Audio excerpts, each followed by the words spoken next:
अस्सलाम वालेकुम क्लास. वालेकुम सलाम। वालेकुम अस्सलाम ma'am. How are you all? अल्हम्दुलिल्लाह।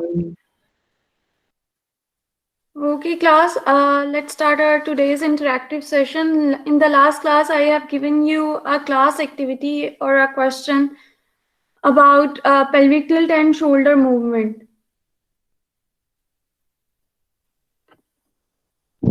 Yes ma'am.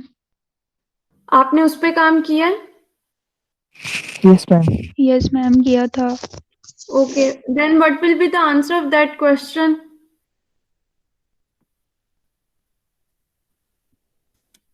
Ma'am the spine will arch और कर्व।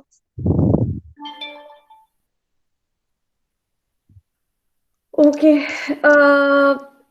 इसका मीन्स किस तरह आप लोग कह सकते हो, इसको डिफेंड कैसे करोगे? किस तरह, किस रेफरेंस से वो आर्च और कर्व बैक हो रही है? मैम क्योंकि जब हमें पेल्विक टिल्ट होगा तो उसमें अगर हमारे शोल्डर्स फॉरवर्ड डायरेक्शन में हम मूव करें तो हमारी स्पाइन न्यूट्रल पोजीशन में आ जाती है, यानी कि जो हमारी स्पाइन में चेंजेस होंगे वो कंपनसेट हो जाएंगे हमारे शोल्डर की फॉरवर्ड मूवमेंट से। लेकिन जब हमारे शोल्डर्स मूव नहीं करेंगे तो फिर हमारी स्पाइन में यकीनन कोई आर्च या कर्व बनेगा जो इंटीरियर या पोस्टीरियर पेल्विक टिल्ट की वजह से बन जाएगा। हमेशा वो इंटीरियर पेल्विक टिल्ट की वजह से स्पाइन में कर्व बनती है, ठीक है? पोस्टीरियर पेल्विक टिल्ट में फ्लैटनिंग हो जाती है। Okay ma'am.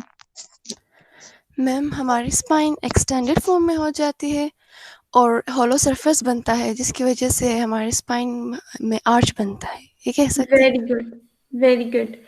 ये वही बात है, जब हम, आपने ये 3 से 4 चीजें याद रखनी है, वो हमेशा ऐसे ही रहेंगी। इंटीरियर पेल्विक टिल्ट, मसल्स कौन से काम कर रहे हैं? Lumbar extensors and hip. Hip के फ्लेक्सर्स काम करेंगे, extensors? Flexors. Very good. Lumbar extensors हैं, तो लंबर एक्सटेंसर्स हैं तो जो हमारी लंबर स्पाइन है वो एक्सटेंडेड पोजीशन में होगी, और जब लंबर स्पाइन एक्सटेंडेड पोजीशन में होती है तो वो आर्क होलो सरफेस बन रही होती है, कर्व इंक्रीज हो जाती है, और एंटीरियरली हमारे हिप फ्लेक्सर्स काम कर रहे हैं कि वो फ्लेक्शन की तरफ जाएगा। अब सेकेंड मीन्स आप जो मसल वर्क हो रहा है उससे क्या पता लग रहा है कि इंटीरियर पेल्विक टिल्ट में जो हमारी लंबर स्पाइन है वो एक्सटेंशन में जाती है और हिप टुवर्ड्स फ्लेक्शन होता है। एज मूवमेंट नहीं हो रही होती, लेकिन with reference to region of muscles वो मूवमेंट परफॉर्म हो रही होती है। इतनी एविडेंट फिजियोलॉजिकल हम उसे देख नहीं सकते। अब ये मूवमेंट हो गई स्पाइन और हिप के लेवल पे। अब उसके बाद क्या है कि अब अगर लंबर स्पाइन एक्सटेंडेड से फ्लेक्शन में जा रही है, मीन्स अब काम किन मसल्स पे शिफ्ट हो गया? लंबर फ्लेक्सर्स पे, जो कि एब्डोमिनल मसल्स हैं। जब हमारी लंबर स्पाइन एक्सटेंशन से फ्लेक्शन में जा रही है तो मीन्स हमारे मसल्स ही चेंज हो गए हैं, लंबर फ्लेक्सर्स काम करने लगे हैं, लंबर स्पाइन की फ्लैटनिंग हो गई है। तो इसका मतलब है ना पोस्टीरियर टिल्ट, अब इंटीरियर टिल्ट की बजाय पोस्टीरियर टिल्ट आने लग गया। Clear? Yes ma'am. Yes ma'am. Yes ma'am. इसमें डिफरेंट पोजीशंस आ जाती हैं। जिस तरह जब मैं फॉरवर्ड बेंड करने लगती हूँ, फॉर एग्जांपल जब हम नमाज में रुकू में जाते हैं, ठीक है, उसमें क्या होता है कि इनिशियली हमारे पास इंटीरियर पेल्विक टिल्ट आ रहा होता है, क्योंकि जब तक मेरी लंबर स्पाइन पे वो आर्च, वो जो कर्व है वो मेंटेन रहेगी, मेरा इंटीरियर पेल्विक टिल्ट रहेगा। लेकिन क्या होता है कि जैसे हमारे लंबर स्पाइन पे फ्लेक्शन आना स्टार्ट हो जाती है, फ्लैटनिंग के बाद वो फ्लेक्शन में जा रही होती है, हमारे शोल्डर भी टूवर्ड्स हमारे स्पाइन के साथ मूव कर रहे होते हैं, तो वो जो इंटीरियर पेल्विक टिल्ट था वो पोस्टीरियर पेल्विक टिल्ट में हो जाता है। इसका हम यूं लेते हैं कि इनिशियल 60 डिग्री तक हमारे पास फॉरवर्ड बेंडिंग में इंटीरियर टिल्ट रहता है, ठीक है। मीन जैसे जैसे मैं फॉरवर्ड बेंड कर रही हूँ टिल 60 डिग्री तक मेरा इंटीरियर पेल्विक टिल्ट रहेगा, लेकिन जैसे मैं आफ्टर 60 डिग्री मैं लंबर स्पाइन को और ज्यादा फ्लेक्स करूंगी टुवर्ड्स 90 डिग्री, तो मेरा क्या होगा? इंटीरियर पेल्विक टिल्ट के बजाय पोस्टीरियर पेल्विक टिल्ट आने लग जाएगा। क्यों? क्योंकि मेरे लंबर फ्लेक्सर्स इन्वॉल्व हो गए, एब्डोमिनल मसल्स काम कर रहे हैं, और पोस्टीरियर पेल्विक टिल्ट में एब्डोमिनल मसल जो कि लंबर फ्लेक्सर्स हैं, उसके साथ साथ हिप एक्सटेंसर्स काम करते हैं। क्लियर? Yes ma'am, clear. इसी तरह अब ये तो मैंने लंबर स्पाइन के रेफरेंस से बताया, अब मैं हिप के रेफरेंस से बात करने लगी हूँ, जिसमें हम स्ट्रेट लेग रेस करते हैं, बिल्कुल स्ट्रेट लेग अगर हम उठाएं, पेशेंट लाइन पोजीशन में SLR करवा रहे हैं, स्ट्रेट लेग रेस करवा रहे हैं, सेम एज इनिशियल 60 डिग्री और इनिशियल 45 डिग्री तक, 45 to 60 डिग्री तक हमारे पास एंटीरियर पेल्विक टिल्ट रहेगा, और आफ्टर 45 डिग्री हमारे पास पोस्टीरियर पेल्विक टिल्ट आने लग जाएगा। अगर आपने स्ट्रेट लाइन को स्ट्रेट सुपाइन लाइन और क्रूक लाइन में देखा हो, जिसमें हम लेग्स बेंड कर लेते हैं, जब हम स्पाइन लाइन में लेटे होते हैं तो हमारे पास एंटीरियर पेल्विक टिल्ट होता है। जैसे हम लेग्स को बेंड करते हैं इन क्रूक लाइन पोजीशन, 90-90 बना लेते हैं अपनी लेग्स की पोजीशन, या 60 डिग्री बनाते हैं, हमारी जो आर्च बैक आ रही होती है वो खत्म हो जाती है, और वो फिर क्या होता है, हमारा पोस्टीरियर टिल्ट में आ जाता है। Clear? Yes, ma'am. Yes, ma'am. Yes, ma'am. Okay okay class, last time हमने पोस्चर के बारे में डिस्कशन की थी, क्या हमने पोस्चर पढ़ा था, पोस्चरल मैकेनिज्म क्या है, वो रिकॉर्डेड लेक्चर आप लोगों ने देखा, उसमें जो क्वेरीज थी आप लोगों ने वो पूछ ली थी। इफ अगर अभी भी उसमें कोई क्वेरी है आप पूछ सकते हो। उसके अलावा जो नेक्स्ट 2 लेक्चर्स थे जिसमें हमने पोस्चर के चैप्टर को कंप्लीट किया, जिसमें हमने पोस्चर री एजुकेशन के बारे में कि हम किस तरह पेशेंट को री एजुकेट कर सकते हैं पोस्चर के बारे में, कि अगर पोस्चर खराब है तो हम उसे किस तरह बताएं कि आपने इसको ठीक करने के लिए कौन सी पोजीशन मेंटेन करनी है, वो सब चीजें देखी। और फिर जो सेकंड रिकॉर्डेड लेक्चर था उसमें हमने न्यू चैप्टर स्टार्ट किया था, which is chapter 15 about muscle strength, और उसमें मोस्टली बातें आपके चैप्टर 2 से रिलेटेड थी, इंट्रोडक्शन टू मूवमेंट से रिलेटेड, जिसमें मसल कंट्रैक्शन थी, मसल वर्क की टाइप्स थी, नर्वस कंट्रोल था। उसके अलावा जो फिजियोलॉजी में शायद आप लोगों ने कवर कर लिया हो, मसल फाइबर्स के जो स्ट्रक्चरल कंपोनेंट, उसकी नॉर्मल फिजियोलॉजी है, वो सब चीजें। तो आप लोगों ने वो लेक्चर्स देखी हैं, बुक से रीड किया है, कोई इशू है तो आप लोग पूछ लें।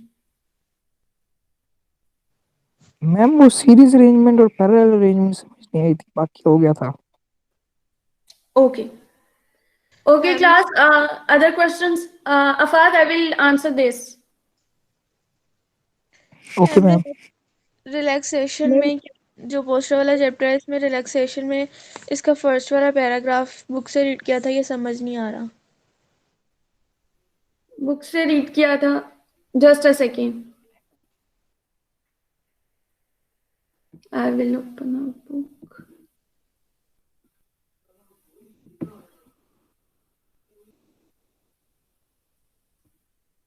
पहले जिनके भी पोस्टर के चैप्टर से रिलेटेड जो क्वेरीज हैं वो डिस्कस हो जाएं, देन हम मसल स्ट्रेंथ से रिलेटेड जितनी भी क्वेरीज हैं उनको सॉर्ट आउट कर लेंगे।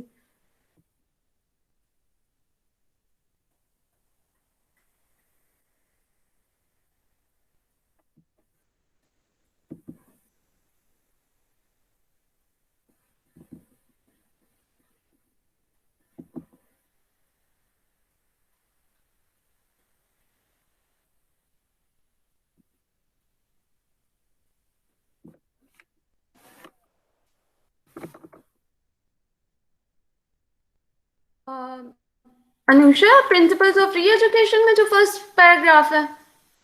No ma'am, techniques of free education में री रिलैक्सेशन। एजुकेशन के बाद में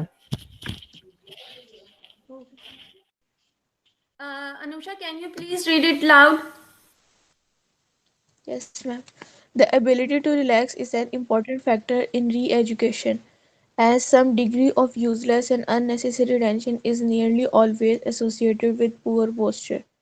To begin with, general relaxation with the body in horizontal positions reduces muscular tension and gives a feeling of alignment. Voluntary relaxation of specific muscle groups can then be taught and practiced so that the patient learns to recognize tension and is able to relax at will if and when it develops during maintenance of either static or dynamic postures. Okay अब वो कह रहे हैं, relaxation की बात की जा रही है कि पोस्चर हमने रीएजुकेट तब भी करना है ना जब पोस्चर हमारा पुअर होगा, राइट? अब वो कह रहे हैं कि जो पुअर पोस्चर होता है वो क्यों होता है? मस्कुलर इम्बैलेंस की वजह से कि हमारे नॉर्मली हमें क्या होता है कि हमारे मसल्स नॉर्मल टोन में रहें, जिनको काम करना चाहिए वही मसल्स काम करें. For example if I am maintaining my sitting position but I am not sitting supportedly, कि मैंने बैक रेस्ट से कोई सपोर्ट नहीं ली हुई, तो मेरे मसल्स को ज्यादा काम करना पड़ेगा. तो जब मेरे पास सपोर्ट नहीं होगी तो मेरे डिफरेंट मसल्स एक्टिवेट हो जाएंगे जिनको नहीं होना चाहिए. अब क्या होता है कि पुअर पोस्चर में हमारा मस्कुलर इम्बैलेंस हुआ है कि कुछ मसल्स नॉर्मल से ज्यादा टाइट हो गए हैं और कुछ मसल्स नॉर्मल से ज्यादा, नॉर्मल टोन से ज्यादा वीक हो गई हैं, जो टोन होनी चाहिए उससे कम हो गई है.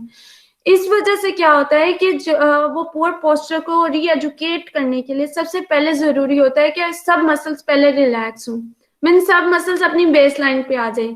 अगर वो काम करेंगे तो उनमें वो जो लैकिंग है वो आ जाएगी और फिर हम उसको प्रॉपरली रीएजुकेट नहीं कर सकेंगे. रिलैक्स करने पे क्या होगा कि जो टाइट है वो भी रिलैक्स रहेंगे, वो भी एक बेस लाइन पे आ गए हैं, और जो वीक है वो भी एक बेस लाइन में पे आ गए हैं. इसलिए क्या होता है कि जब हम किसी भी पोस्चर को रीएजुकेट या बताने ट्रेन करने से पहले जब हम पेशेंट को गाइड करते हैं कि आपने रिलैक्स रहना, तो क्या होता है कि जो अननेसेसरी यूजलेस टेंशन होती है मसल इम्प्रॉपर मसल्स की एक्टिवेशन की वजह से वो दूर हो जाती है.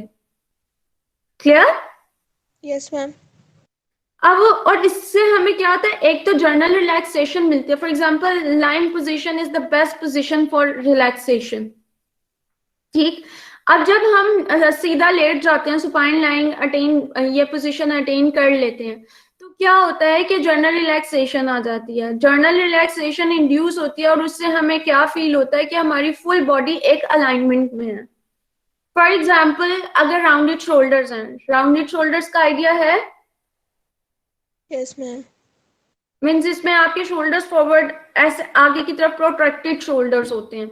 उसमें क्या है, उसमें मेरे इंटीरियर चेस्ट वॉल मसल जो कि पेक मेजर माइनर मसल्स होते हैं. सबको आवाज आ रही है? Yes, ma'am. Yes, ma'am. Yes ma'am. Okay, interior chest wall के जो मसल्स हैं जो कि pec major pec minor muscle हैं, वो क्या है, टाइट है. दैट्स वाई मेरे शोल्डर्स प्रोट्रैक्टेड हैं, फॉरवर्ड शोल्डर्स हैं, राउंडेड शोल्डर्स हैं. लेकिन उसके ऑपोजिट साइड पर जो मेरे बैक मसल्स हैं, पोस्टीरियर चेस्ट वॉल के जो मसल्स हैं वो लेंथन और वीक मसल्स हैं, जिसकी क्योंकि वो वीक है, उन्होंने होल्ड नहीं किया, आगे वाले टाइट है, उन्होंने अपनी तरफ उसको पुल कर लिया है. तो क्या होता है कि जब अगर मैं सिटिंग में रहूंगी मेरे वो मसल्स रिलैक्स हो ही नहीं सकते, जितना मर्जी कह लो, वो टाइट हैं क्योंकि वो एक्शन कर रहे हैं मेरे शोल्डर की पोजीशन को मेंटेन करने के लिए, तो वो कभी भी नहीं हो सकते. लेकिन क्या है, लेकिन जब मैं लाइन पोजीशन अटेन कर लूंगी तो मेरे जो एंटीरियर चेस्ट वॉल के मसल्स जो शोल्डर की पोजीशन को मेंटेन कर रहे थे, या मेरे एंटी ग्रेविटी मसल्स, सब मसल्स रिलैक्स हो जाएंगे. क्लियर? तो वो क्या करेंगे, जर्नल रिलैक्सेशन इंड्यूस करेंगे. अब वो कह रहे हैं कि स्पेसिफिक मसल ग्रुप को हम वॉलंटरी रिलैक्स करते हैं. वॉलंटरी रिलैक्स करने का क्या मतलब हुआ कि समटाइम्स अगर हम पेशेंट को फॉर एग्जांपल स्ट्रेचिंग करवा रहे हैं, सर्वाइकल मसल्स की स्ट्रेचिंग करवा रहे हैं, तो हम क्या कहते हैं कि आप रिलैक्स करें, आपने रिलैक्स रखना है. या हम पैसिव मूवमेंट करवा रहे हैं, पेशेंट लाइन पोजीशन में, हमने उनके आर्म को या लोअर लिम्ब को स्ट्रेट रेस करना है, वापस लेकर आना है, तो पेशेंट में एक कॉन्शियसली वो टॉनिसिटी उसने बिल्डअप करके रखी होती है, एक फर्मनेस हमें मिल रही होती है कि पेशेंट अलाउ नहीं कर रहा है या खुद मूव कर रहा है, तो हम पेशेंट को क्या कहते हैं, रिलैक्स छोड़ दें, मेरे हाथ पे छोड़ दें. दैट इज वॉलंटरी रिलैक्सेशन, जो हम स्पेसिफिक मसल ग्रुप की करवाते हैं और फिर हम पेशेंट को इसके बारे में बताते हैं कि आप इसको कॉन्ट्रैक्ट करें, रिलैक्स करें. वो स्पेसिफिक मूवमेंट करवाते हैं, जस्ट लाइक आइसोमेट्रिक होल्ड. जिस तरह मैंने जब आपका एमएमटी का लेक्चर लिया था, उसमें जब एमएमटी के बारे में बताया था कि जब हमने वो फ्लिकर स्टिक करने तो नॉर्मल पेशेंट में, तो हम उसको क्या करवा रहे थे, आइसोमेट्रिक होल्ड करवा रहे थे. आइसोमेट्रिक होल्ड करवाने से क्या होता है कि विद इन मसल एक इंट्रामस्कुलर टेंशन जनरेट होती है कि वो कॉन्ट्रैक्शन हो रही है लेकिन लेंथ शॉर्टन नहीं हो रही उस मसल की. तो that is voluntary contraction and relaxation. उस कॉन्ट्रैक्शन के बाद जब पेशेंट रिलैक्स फील करेगा तो उस मसल्स को रिलैक्स करेगा तो वो patient voluntary relaxation of specific muscle group maintain हो जाएगी। इज इट क्लियर ना? Yes ma'am. और ये हम और मैम स्टैटिक पोस्चर्स के लिए भी करवाते हैं और डायनामिक पोस्चर्स के लिए भी करवाते हैं। मैम इसके बाद मोबिलिटी में एक लाइन थी, उसकी भी समझ नहीं आई। रीड करें उसको। Emphasis is laid on full extension as this is the movement which is most liable to limitation except in case of the lumbar spine and the shoulder joints where flexion and lateral rotation respectively are more likely to be limited। Ma'am ये वाली। Okay, इसके ऊपर क्या बात की गई है वो भी रीड कीजिएगा। Normally, mobility is maintained by general free exercises which are rhythmically in character and include full range movement of joints।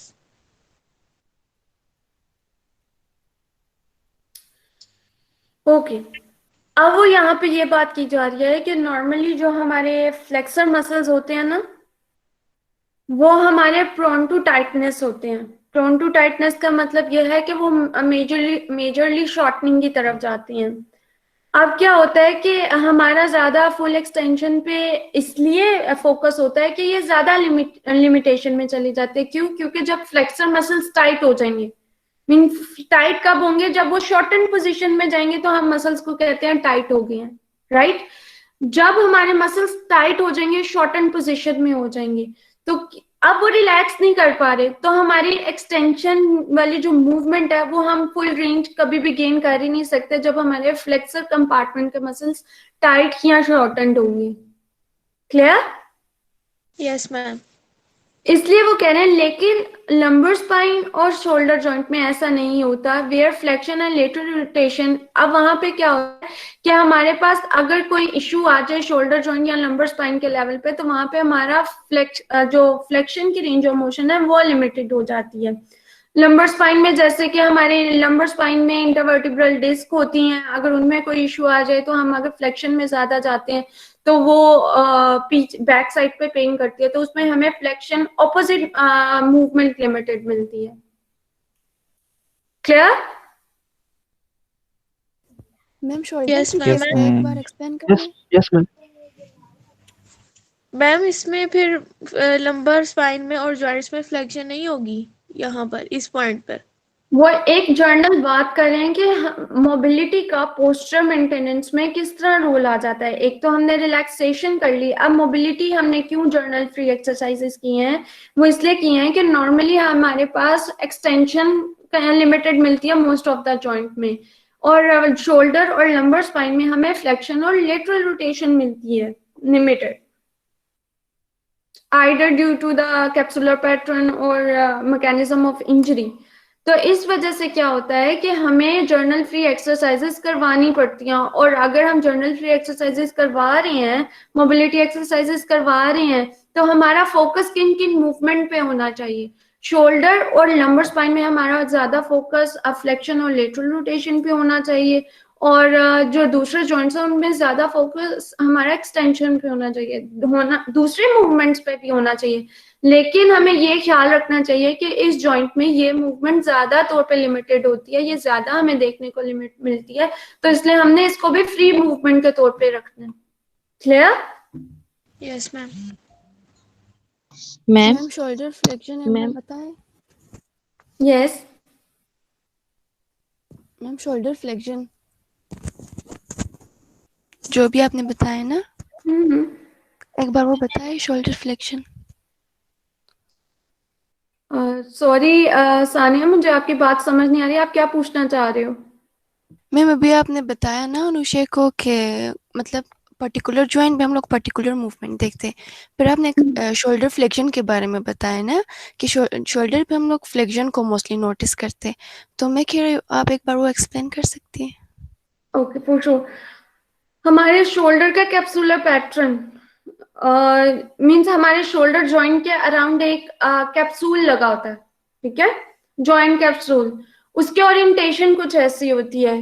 Normally जब हमें शोल्डर पे पेनफुल शोल्डर होता है, क्या हम अपनी फुल रेंज कर लेते हैं? मीन्स हम अपना हैंड को ऊपर तक ले जाते हैं? No ma'am. No, ma'am. No no ma'am. Ma'am.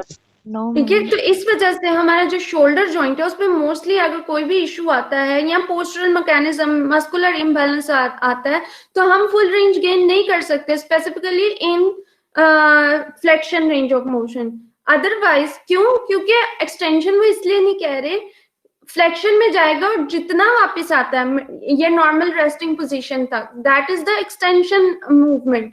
और अगर मैं नॉर्मल इससे पीछे लेके जाती हूँ, that is hyper extension movement off shoulder, right? Yes ma'am.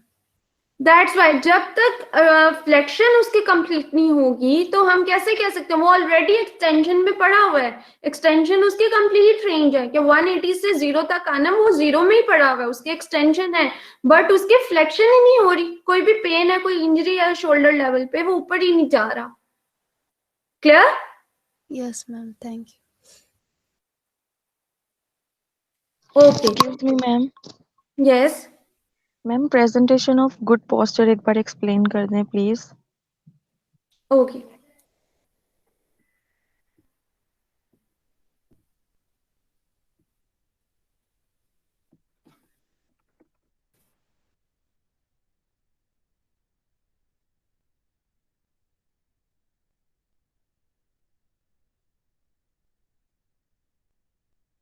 हमने कहा इसके ट्रीटमेंट स्ट्रेटजी में कि हमारे पास 3 चीजें होनी चाहिए। Number 1 is relaxation, number 2 sorry 4 चीजें होनी चाहिए, जिनमें से 3 जो हमारे पास कंपोनेंट्स हैं वो हमारी एक्सरसाइज रिलेटेड है। Number 1 relaxation, number 2 is mobility and number 3 is muscle power. और इसके साथ साथ हमने उन मसल्स को तो टारगेट कर लिया जिनमें रिलैक्सेशन चाहिए थी, हमने उनमें रिलैक्सेशन इंड्यूस करवा लिया आइदर थ्रू कंट्रास्ट मेथड और फिजियोलॉजिकल रिलैक्सेशन मेथड। मोबिलिटी थी, हमने जर्नल फ्री एक्सरसाइजेस करवा ली। मसल पावर थी, हमने स्ट्रेंथनिंग और रेजिस्टेंस एक्सरसाइजेस करवा ली। लेकिन पेशेंट को ये तो बता दिया कि इन मसल्स का इशू है, उसके साथ साथ वो इशू क्यों आया था? जाहिर बात है पेशेंट ने इम्प्रॉपर पोस्चर बार बार मेंटेन किया तो उसने उसी चीज को अपनी हैबिट बना लिया। तो हमने उस मसल्स को टारगेट करने के साथ साथ जो मेजर कॉज थी उसकी पोस्चरल री education either through visual aids, pictures और वीडियो टेप्स, हमने वो भी तो बताना है ना कि आपने इन मसल्स को टारगेट करने के साथ साथ उस पोस्चर को भी बार बार मेंटेन करना है कि जिस तरह पुअर पोस्चर आपकी हैबिट बन गया था वो हैबिट ब्रेक हो जाए और आपका गुड पोस्चर हैबिट बन जाए। उसको हम presentation of a good posture में ले रही हैं कि हम आइदर थ्रू पेशेंट को गाइड कर देंगे आपने मिरर के सामने बैठना है, अपने ऑफिस में इस तरह मिरर करके लगवा लें कि जिसमें आपको आपका पोस्चर प्रॉपरली पता चले कि आपने किस तरह बैठना है। नॉर्मली जब हम वीडियो ऑन करते हैं तो उसमें हम स्लाउच पोस्चर में होते हैं तो हम फौरन ठीक हो जाते हैं। हमारा हेड अगर टिल्ट है तो हमें पता चल जाता है कि हमने अपने हेड को नॉर्मल पोजीशन में रखना है, अपनी हैंड मूवमेंट कैसे रखनी है। तो ये सब चीजें क्या है कि presentation of a good posture हम किस तरह दे सकते हैं, हम कुछ इमेजेस दे सकते हैं। जिस तरह मैंने आपसे एक असाइनमेंट करवाई है कि good posture, bad posture in standing position, good posture, bad posture in sitting position, and good posture and bad posture while using laptop, desktop in sitting position, right? तो ये हमें presentation of a good posture में इस तरह ये help करता है। इसको हम स्टैटिक पोस्चर की भी ट्रेनिंग करवा सकते हैं और डायनामिक भी। डायनामिक हम थ्रू वीडियो टेप्स करवा सकते हैं कि अगर समटाइम्स आपने देखा होगा जब मैच खेलते हैं तो जब उन्होंने रिप्ले करना होता है तो आहिस्ता आहिस्ता उसमें दिखा रहे होते हैं, या रिप्ले में अगर कहीं पे आउट की या बॉलिंग स्ट्रेटेजी समझ नहीं आ रही कि इन लाइन पे बॉलर ने बॉल थ्रो किया है या उस लाइन से जो फुट है उसका बाहर आ गया था, वो सब चीजें वीडियो टेप्स के through, dynamic posture through video tapes पता चलता है और static posture either through mirror और फोटोग्राफ्स और इमेजेस आप किसी भी तरह पेशेंट को बता सकते हो। Clear? Yes, ma'am. Yes, ma'am. Yes ma'am. उसके अलावा उन्होंने डिफरेंट आगे कंपोनेंट्स बताए हैं कि आप अगर पेशेंट को presentation of a good posture बता रहे हो तो उसमें लाइन पोजीशन में आपका हेड की पोजीशन क्या होनी चाहिए। मींस आपके पास 3 से 4 चीजें उन्होंने कंपोनेंट कहा है कि हेड, पेल्विस और फुट की पोजीशन। ये 3 जो हमारे पास कंपोनेंट्स हैं इन पोजीशनिंग, बॉडी पोजीशनिंग, ये बहुत इंपॉर्टेंट है कि अगर आप हेड की पोजीशन पेशेंट को गाइड कर रहे हो तो from line to standing position तक किस तरह पेशेंट की हेड की पोजीशन होनी चाहिए। फिर उसके बाद पेल्विक टिल्ट के बारे में बता रही क्योंकि ये मेजर है, यहाँ से ट्रांजिशंस हो रही हैं। हमारी स्टार्ट कहाँ से हो रहा है, हेड से। एंड कहाँ पे हो रहा है, फीट पे। सेंटर कहाँ पे है कि हमारा सेंटर एक्सिस पॉइंट क्या है, हमारा पेल्विस पे। तो यहाँ तो हमारी हेड, हमारी स्टार्टिंग पोजीशन गलत हो जाए तो हमारा पोस्चर गलत हो सकता है, हमारी बेस लाइन गलत हो जाए हमारा पोस्चर गलत हो सकता है, या हमारा मिड जो हमारा एक्सिस है वो गलत हो जाए तो हमारी बेस लाइन गलत, हमारा पोस्चर खराब हो सकता है। इसलिए ये 3 मेजर कंपोनेंट है कि जब हमने पेशेंट को गाइड करना है आइदर थ्रू पिक्चर्स और वीडियो टेप्स कि आपने गुड पोस्चर रखना है, तो उसमें मेजर फोकस आपके हेड, आपके पेल्विस और आपके फुट की पोजीशन पे होना चाहिए कि ये कैसे होनी चाहिए। और जब ये तीनों चीजें ठीक हो जाएंगी तो इनके सेंटर में जितना भी हमारा कंपोनेंट्स आ रहे हैं, हमारे शोल्डर आ रहे हैं, हमारा बैक आ रही है, हमारे लोअर लिम्स, थाइस आ रही हैं, लोअर लेग्स आ रही हैं, ये खुद ही मेंटेन हो जाएंगी, खुद ही अलाइनमेंट में आ जाएंगी। Clear? Yes, ma'am. Yes Yes, ma'am. ma'am. Yes, ma'am. Any other question from posture? Ma'am जो मैम एक बार डेवलपमेंट कॉन्ट्रास्ट मेथड बता दें। Sorry? मैम कॉन्ट्रास्ट मेथड एक बार बता दें। आप लोगों ने रिकॉर्डेड लेक्चर नहीं सुना? मैम सुना है। क्या समझ नहीं आई कंट्रास्ट मेथड में? मैम फिजियोलॉजिकल मेथड तो समझ आ गया था लेकिन कॉन्ट्रास्ट नहीं समझ आया था। ओके, फिजियोलॉजिकल क्या था?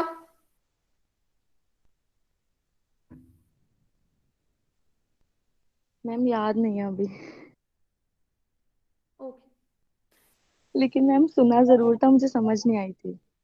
अच्छा ठीक है। क्लास किसी और को इसके बारे में कुछ समझ आया हो कि फिजियोलॉजिकल रिलैक्सेशन और कंट्रास्ट मेथड रिलैक्सेशन में क्या डिफरेंस है?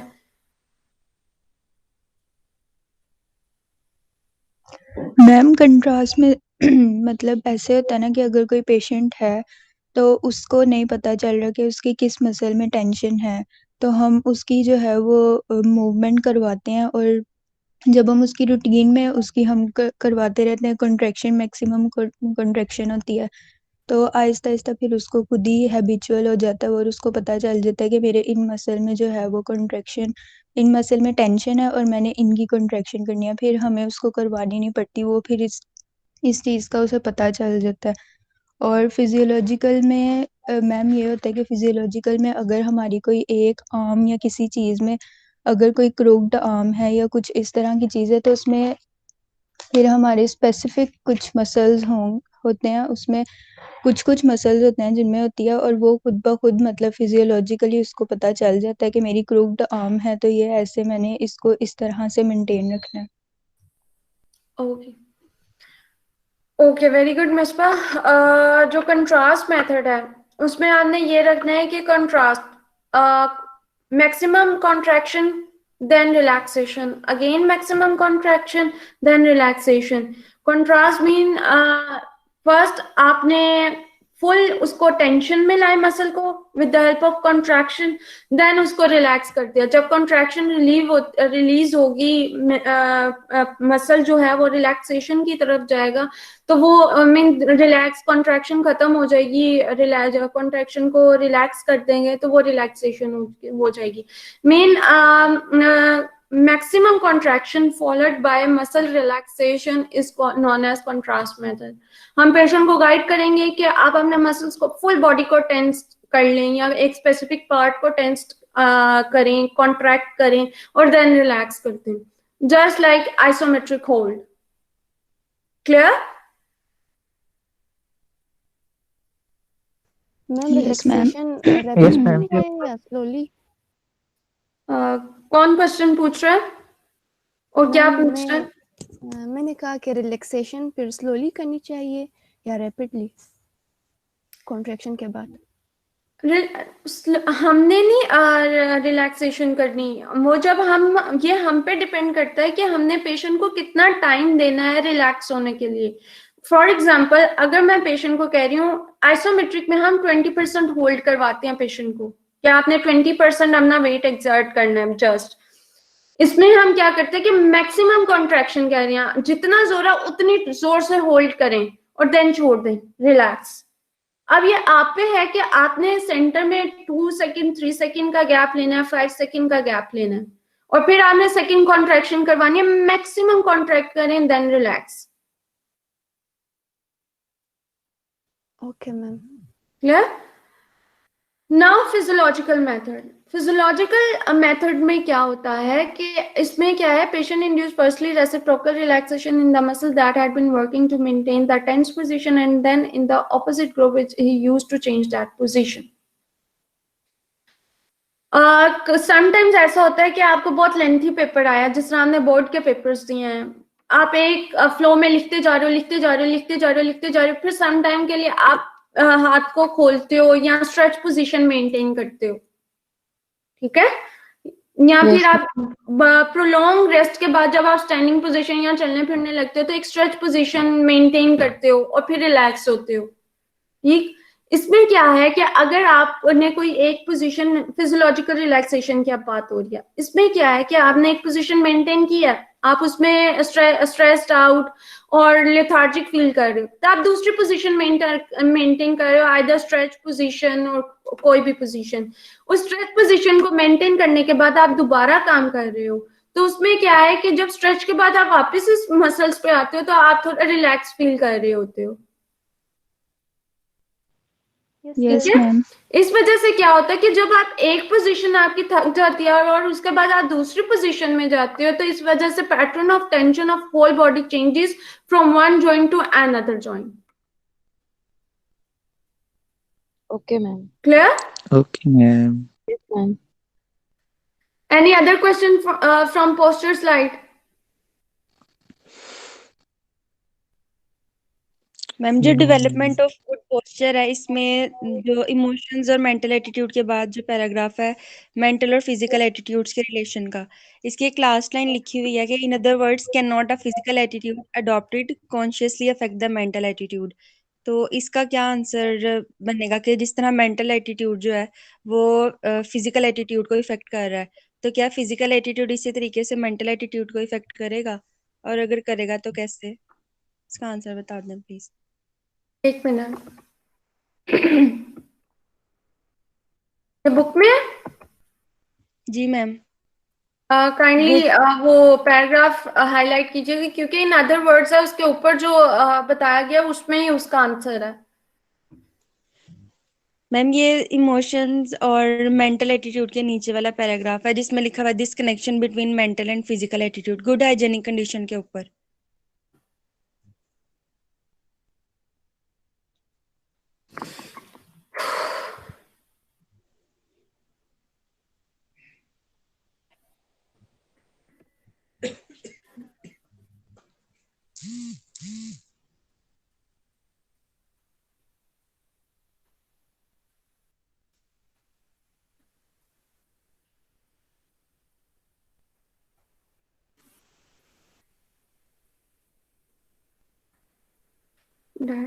This can also happen in memory. Cannot.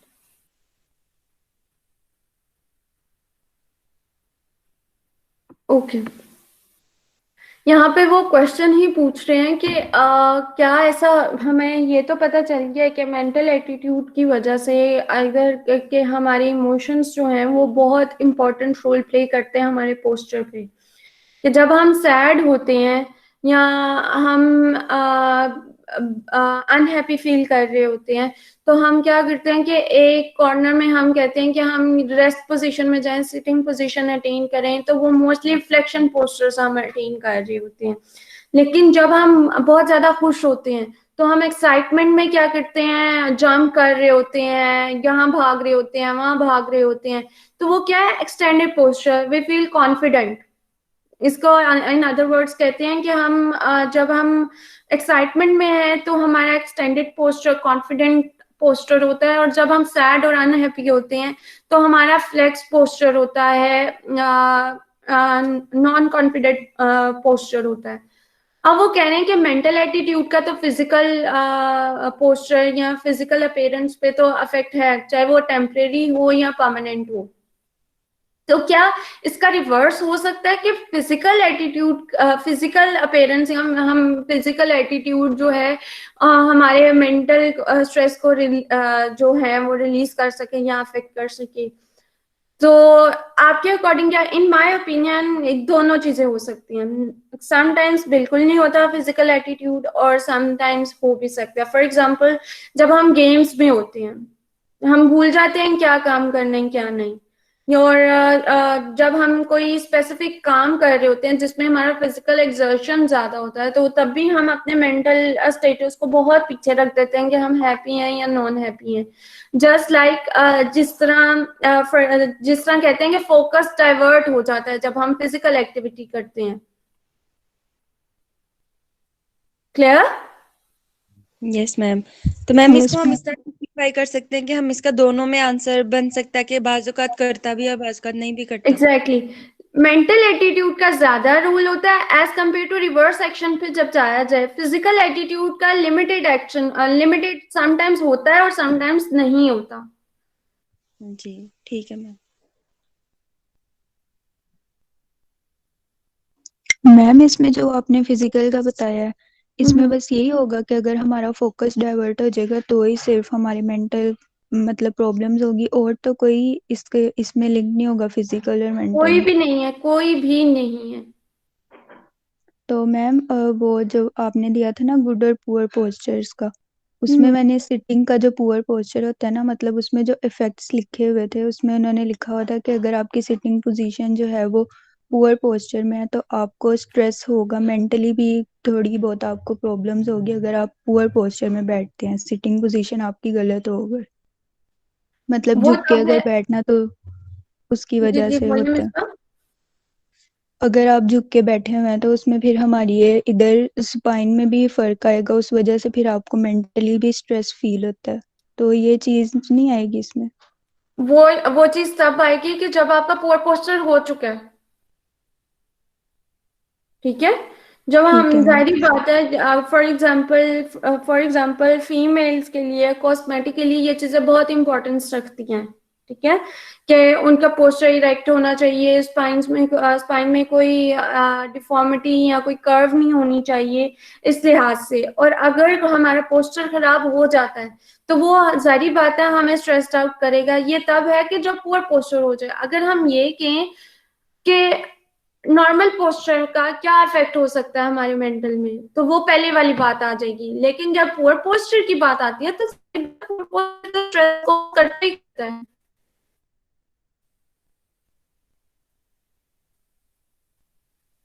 ठीक है क्लियर? मैम, आगे समझ। Yes ma'am. Yes ma'am. Okay, class. Any other question from posture chapter? Ma'am इसी में एक पुअर पोस्चर में ना सेकंड पैराग्राफ में फॉल्टी अलाइनमेंट की के बाद एक लाइन लिखी हुई है इसमें, तो उसकी समझ नहीं आई थी, जिसमें जब फॉल्टी अलाइनमेंट होती है बॉडी सेगमेंट्स की इरेक्ट पोजीशन में, उस केस में तो हमें ज्यादा वर्कआउट करना पड़ता है ताकि हम उसको मेंटेन कर सके बैलेंस को। तो उसके बाद एक लाइन लिखी हुई है, on the other hand efficient compensation may take place in which case no additional muscle work is required. ये भी समझ आ गई कि जिसमें जो ज्यादा वर्क है वो रिक्वायर्ड नहीं होता। लेकिन उसके बाद लिखा हुआ कि but the attendant ligamentous strain और cramping of thoracic muscles movement are disadvantage. किस तरह क्रैम्पिंग होगी जो थोरेसिक मूवमेंट है उसमें और अटेंडेंट के लिगामेंटियस स्ट्रेन में, तो इस चीज की समझ नहीं आई। वो ये बात कर रहे हैं कि हमने पोर पोस्चर अगर मेंटेन कर रहे हैं उसको, फॉल्टी अलाइनमेंट को हम कंपनसेट कर रहे हैं एफिशिएंटली, तो वो कंपनसेशन इनडायरेक्टली हमारे लिगामेंट्स और हमारे स्पाइन पे, स्पेसिफिकली हमारे थोरेसिक स्पाइन पे स्ट्रेन कॉज कर रही होगी। क्यों? क्योंकि हमारा जो थोरेसिक स्पाइन है वो फिक्स्ड है इन बिटवीन मोबाइल स्पाइन। हमारे सर्वाइकल स्पाइन भी कंप्लीटली मोबाइल है और वो ट्रांजिशन है, सर्वाइकल स्पाइन से थोरेसिक स्पाइन में ट्रांजिशन है कि वो मोबाइल है, ये इमोबाइल है स्पाइन। फिर दोबारा थोरेसिक स्पाइन से ट्रांजिशन जा रही है मोबाइल स्पाइन में, which is lumbar spine. Clear? अब क्या है कि फॉर एग्जांपल मेरे लंबर स्पाइन या मेरे सर्वाइकल स्पाइन, मेरे शोल्डर मूवमेंट, मेरे बैक की जो पोस्चर था वो प्रॉपर नहीं था, पुअर पोस्चर था, फॉल्टी अलाइनमेंट थी।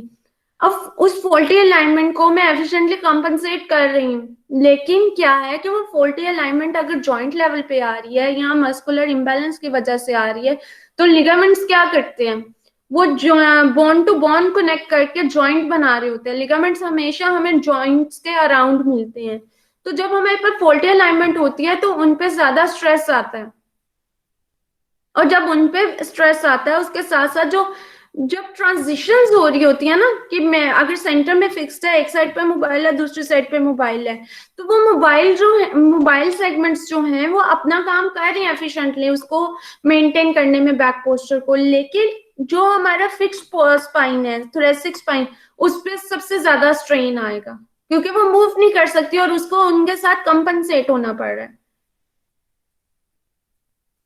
ठीक है मैम, आ गई समझ। ठीक है क्लास, ओके।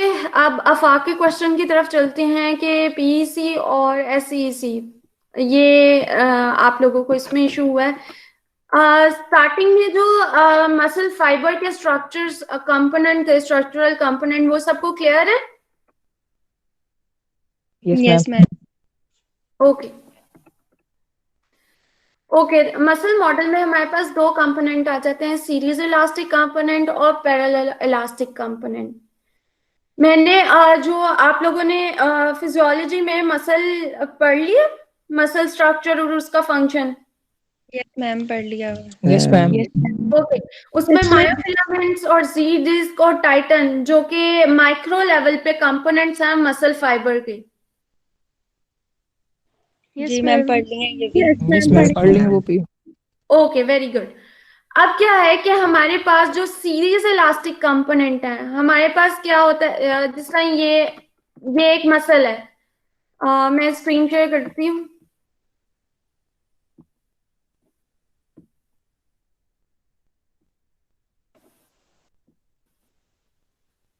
जिस तरह हमारे सबको स्क्रीन विजिबल है मेरी? Yes ma'am. No ma'am. Yes. अब विजिबल हो गई होगी सबको? हाँ, अभी विजिबल है मैम।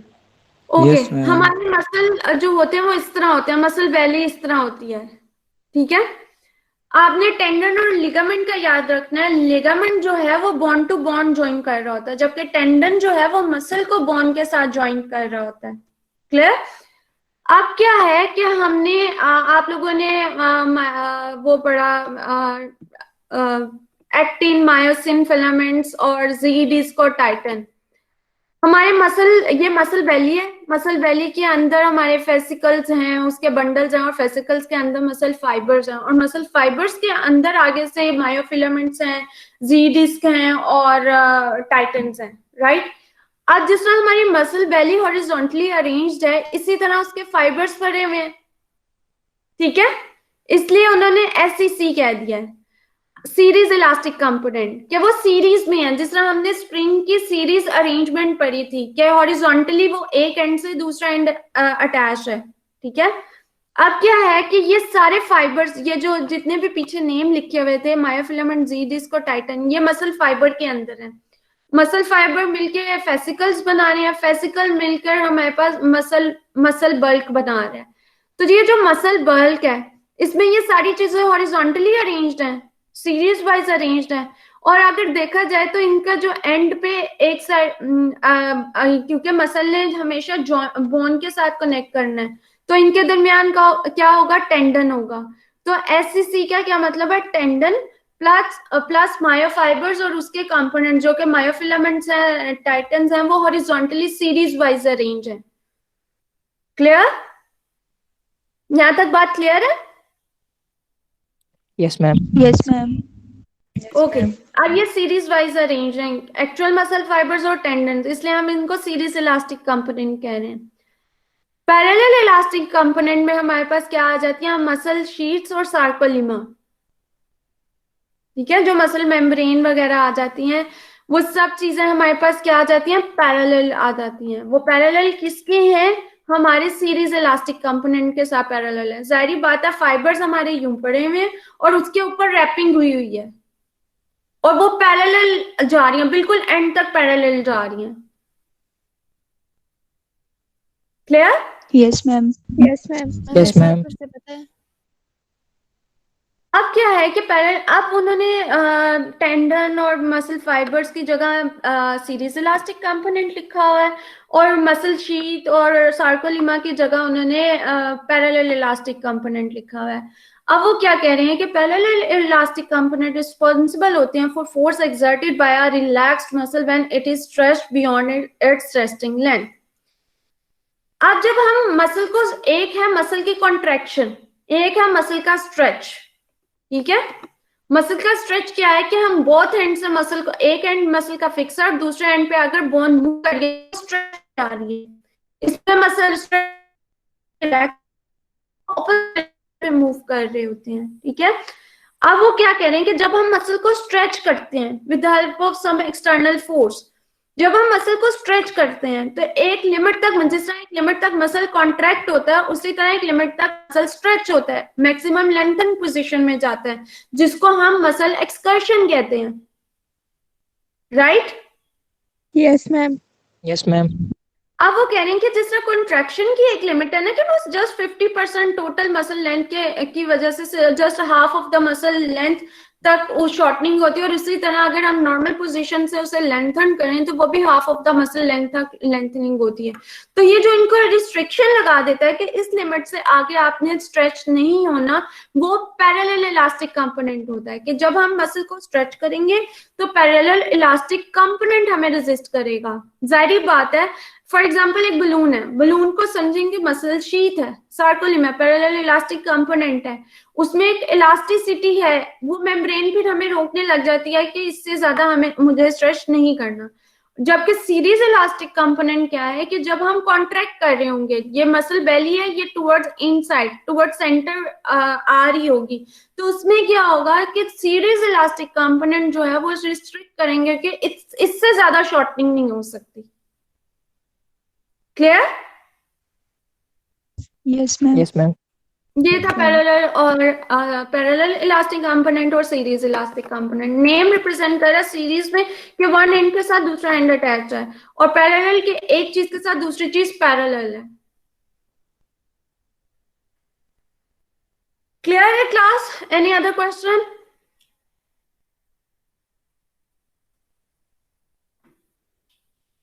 एक्सक्यूज मी मैम, इसका मतलब ये है कि एसवीसी हमारी उसकी शॉर्टनिंग को भी कंट्रोल कर रहा है मसल की। Exactly.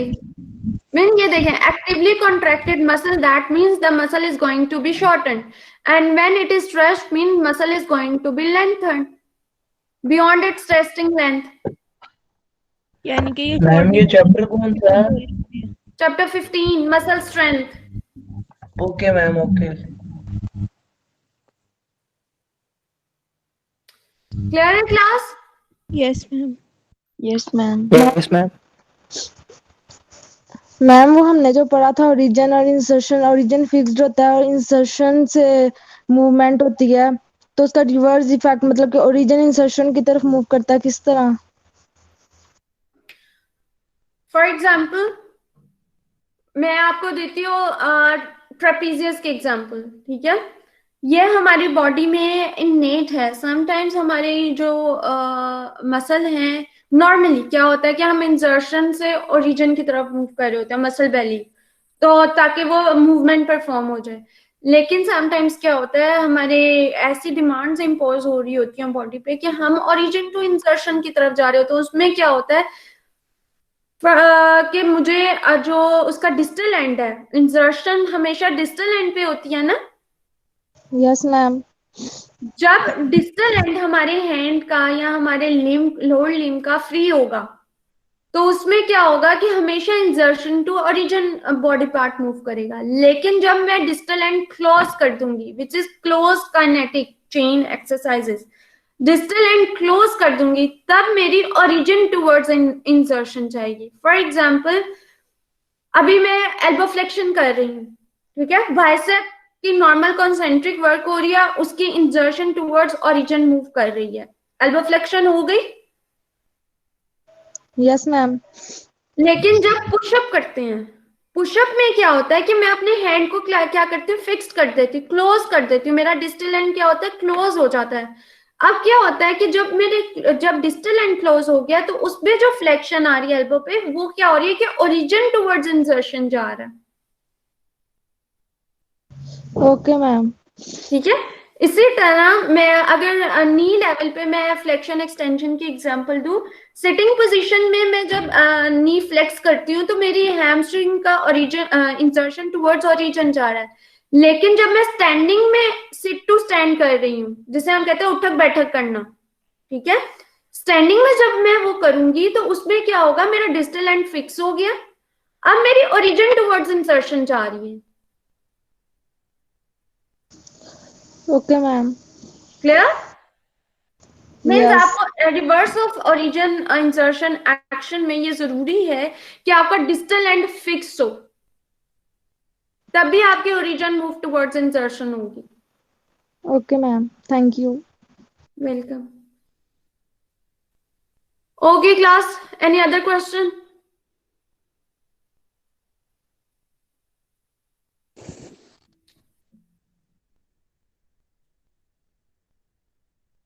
Hope so it will all clear to all of you. Lecture का टाइम भी खत्म हो गया। इंशाल्लाह हम फिर नेक्स्ट इंटरैक्टिव सेशन में मिलेंगे अपने न्यू रिकॉर्डेड लेक्चर्स के डिस्कशन के साथ। उससे पहले ये है कि आपका जो प्रीवियस वीक का क्विज है वो इंशाल्लाह इस वीक में मैं लॉन्च कर दूंगी। आफ्टर मुहद्दिसा के साथ आपका टाइम स्केड्यूल कर आप लोगों को पहले इन्फॉर्म कर दिया जाएगा। और अगर कोई क्वेश्चन नहीं है तो ओके, अल्लाह हाफिज। अल्लाह हाफिज। अल्लाह हाफिज मैम। अल्लाह हाफिज मैम।